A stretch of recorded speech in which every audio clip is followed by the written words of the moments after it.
Good morning students. देखें, unit 6 का chapter चल रहा था हमारे रे ऑप्टिक्स। उसमें हम लास्ट जो कर सके थे, आइज डिफेक्ट्स कर चुके थे। हमने सारे डिफेक्ट्स पढ़े थे, उनके करेक्शन पढ़े थे। अब ऑप्टिकल इंस्ट्रूमेंट टॉपिक है, उसमें आपके आ जाता है सिंपल माइक्रोस्कोप। क्या चीज़ है ये? सिंपल माइक्रोस्कोप पढ़ चुके हम 10th क्लास में भी, जैसे वापस रिवाइज कर रहे हैं। Simple microscope, a simple microscope और a magnifying glass is just a convex lens. Simple microscope में सिर्फ एक सिंगल लेंस होता है। कौन सा? Convex lens of short focal length.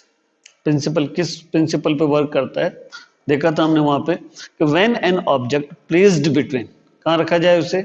Optical centre C and focus F of the lens, form a virtual, erect and magnified image on the same side of the lens।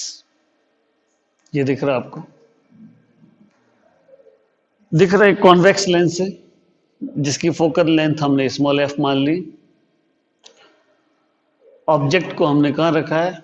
देखो ए और B object दिखाई दे रहा है और इसकी image A dash B dish यहाँ बन रही है। ऑब्जेक्ट को कहाँ रखा हमने? ऑप्टिकल सेंटर और फोकस के बीच में।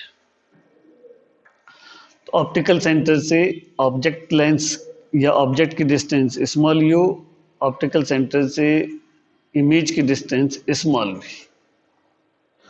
फाइनल इमेज बन रही है ए डिश बी डिश, जो इसके कंपैरिजन में इरेक्ट है और मैग्नीफाइड है।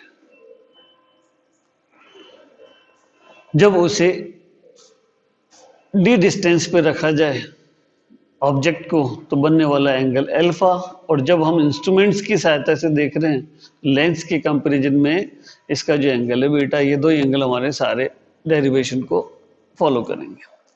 तो जब भी इसकी बात आएगी तो हम जब भी बात करेंगे मैग्निफिकेशन पावर की बात की जाएगी। मैग्निफिकेशन पावर m का फॉर्मूला है angle suspended by the image upon angle suspended by the object.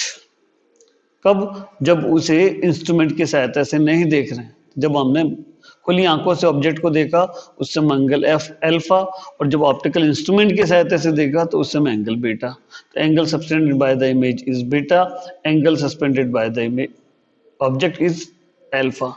तो हमें बीटा अपॉन अल्फा का रेशियो निकालना है।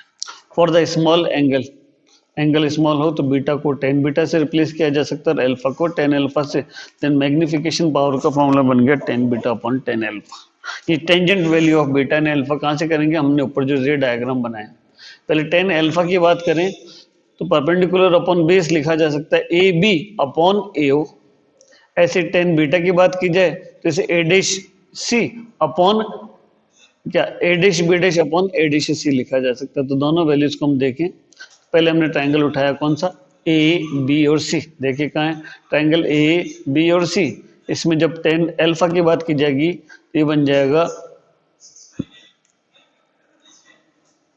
ए B A dash B dash upon A dash C this equal to A B upon A C. ऐसे जब ए B ओ की बात की जाएगी तो ये रेशियो बन जाएगा A B upon A O. 10 beta और 10 अल्फा दोनों की वैल्यू को सब्स्टिट्यूट किया जाए, देन 10 बीटा अपॉन अल्फा बन गया A B upon A C divide by A B upon A O. A B से ए बी कैंसिल, देन बचा रह गया ए ओ अपॉन ए सी। डायग्राम में देखिए ए ओ और ए सी कौन सी है? ए ओ ये दिख रही है ए ओ जहाँ ऑब्जेक्ट रखा है, और ए दिख रही ए ओ जिसे कैपिटल डी से शो कर, ए सी ये वाली distance A C. A upon A C, A O opposite direction में इसलिए डी तो होगी but minus D sign convention use किया जाए। A C this is minus, दोनों वैल्यूज माइनस में, देन एम की वैल्यू बन गई D upon E. Magnification power का फॉर्मूला बन गया for simple microscope D upon U. इसे नंबर एक करके छोड़ दिया। केस फर्स्ट कह रहा है when image is formed at infinity. अगर इमेज इन्फिनिटी पर बनती है, v की वैल्यू इन्फिनिटी हो जाए, देन u स्मॉल f से रिप्लेस किया जा सकता है। देन इस कंडीशन में वैल्यू बन गई m this equal to d upon small f। Second, when image is form at the least distance of district vision. इसका मतलब कहाँ बनी डिस्ट्रिक्ट विजन? v रिप्लेस किया जाए कैपिटल d से, तो v को जब कैपिटल d से रिप्लेस करेंगे तो यही फॉर्मूला बना रहेगा m this equal to d upon u। But 1/u की वैल्यू हम कहाँ से ले लें, कॉन्वेक्स लेंस फॉर्मूले से। लेंस फॉर्मूले से 1/u की वैल्यू पहले निकालते हैं इन टर्म्स ऑफ v। तो 1/u को लिखा जा सकता है 1/f प्लस 1/d, ये वैल्यू को सब्स्टिट्यूट कर दिया, फॉर्मूला बन जाएगा d times 1/u 1/f, u की वैल्यू हमने जो निकाली 1/d प्लस 1/f, d जब अंदर गुणा होगा तो m प्लस d/f, ये मैग्निफिकेशन पावर का फॉर्मूला बन गया जब इमेज का बन रही है, डिस्ट्रिक्ट विजन डिस्टेंस पे बन रही है। तो ये इस प्रकार से मैग्निफिकेशन पावर के दो फॉर्मूले हो गए। मैग्निफिकेशन पावर का फर्स्ट फॉर्मूला कब, जब इमेज इन्फिनिटी में बन रही है तो small m this equal to capital D/f। Capital D को तो चेंज नहीं किया जा सकता, परंतु फोकल लेंथ को चेंज करके मैग्निफिकेशन पावर मैग्नीफाइंग ग्लास की या सिंपल माइक्रोस्कोप की इंक्रीज या डिक्रीज की जा सकती है। हम कॉमन लीस्ट फोकल लेंथ का अगर कॉन्वेक्स लेंस लेंगे तो उसकी मैग्निफिकेशन पावर ज्यादा होगी। इसका मतलब सिंपल सा कहा जा सकता है magnification power is inversely proportional to f। इसमें भी रिलेशन वही निकल रहा है, magnification power is inversely proportional to f, चाहे इमेज इन्फिनिटी पे बने चाहे डिस्ट्रिक्ट विजन डिस्टेंस पे बने। सेकंड आ जाता है कंपाउंड माइक्रोस्कोप। कंपाउंड का मतलब यहाँ दो कॉन्वेक्स लेंस यूज किए जाएंगे, एक LO और एक LE। LO, इस लेंस को हमने LO इसलिए नाम दिया है कि ऑब्जेक्ट के समीप होता है। LE जो आइज के नियरेस्ट रहता है। सेम वही रहेगा कि जैसे बात करें AB is the object, object है तो इसकी जो डिस्टेंस हो गई इन कंडीशन O, ऑब्जेक्ट लेंस के लिए अपोजिट डायरेक्शन में इसलिए -CuO। यहाँ इसकी इमेज बनेगी इस जगह तो ये बन जाएगी देखो -VO, इसी डिस्टेंस में VO।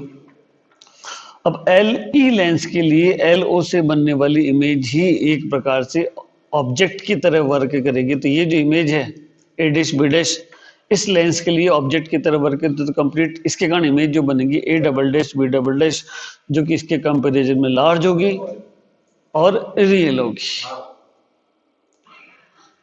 अल्फा एंगल, वही अल्फा एंगल कब, जब हम इसे डायरेक्टली आंखों से देखें तो D और AB।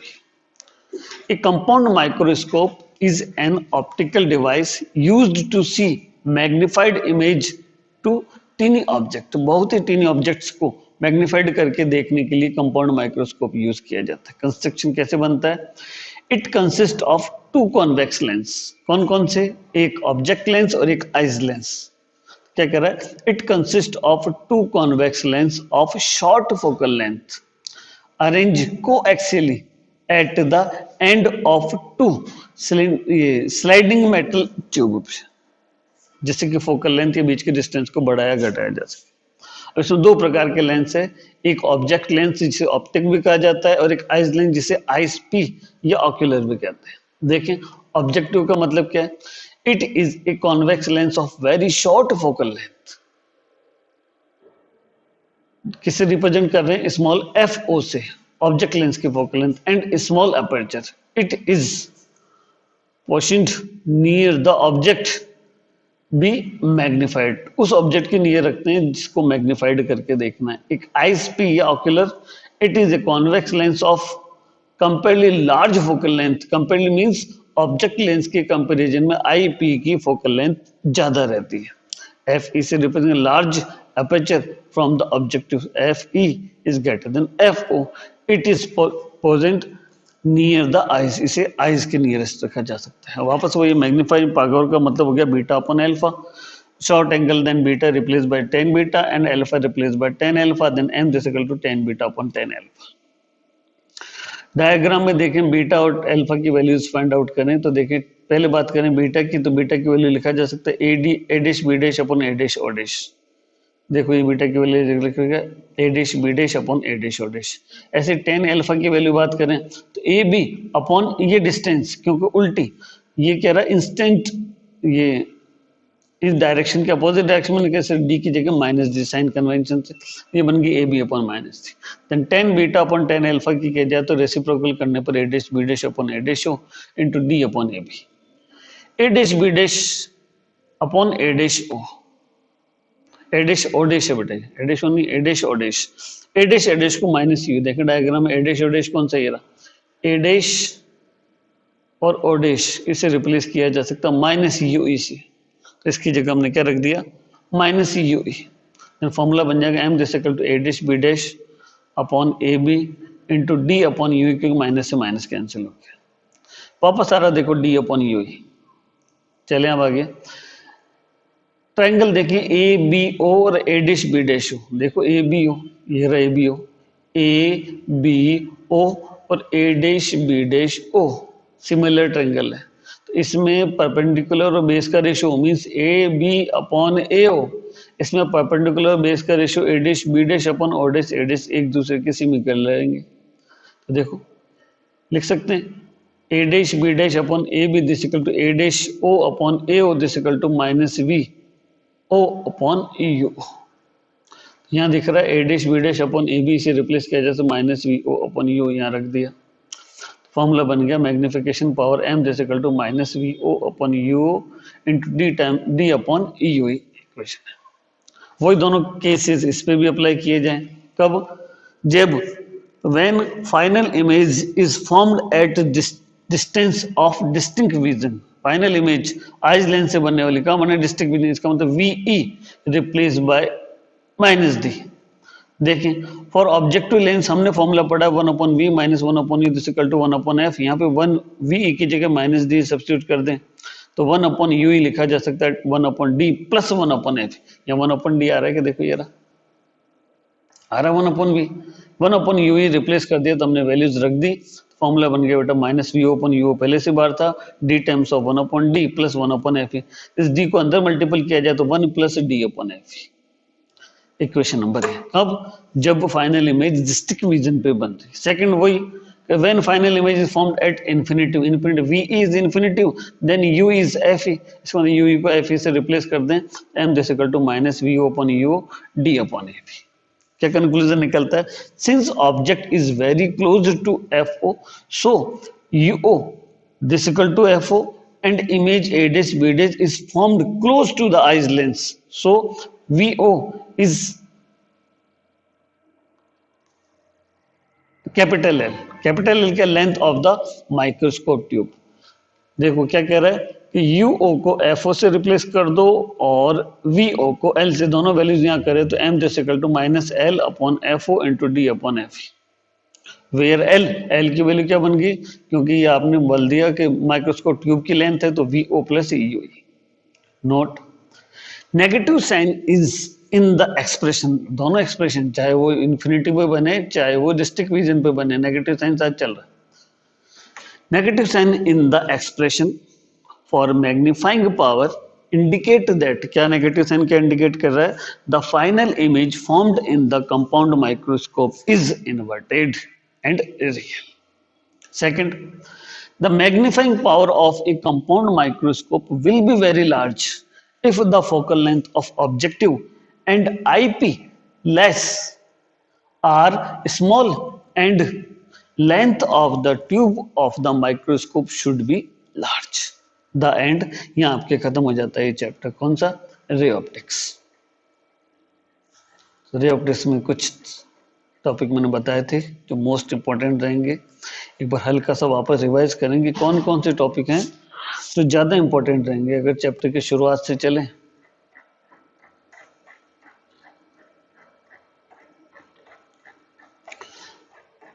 Mirror lens,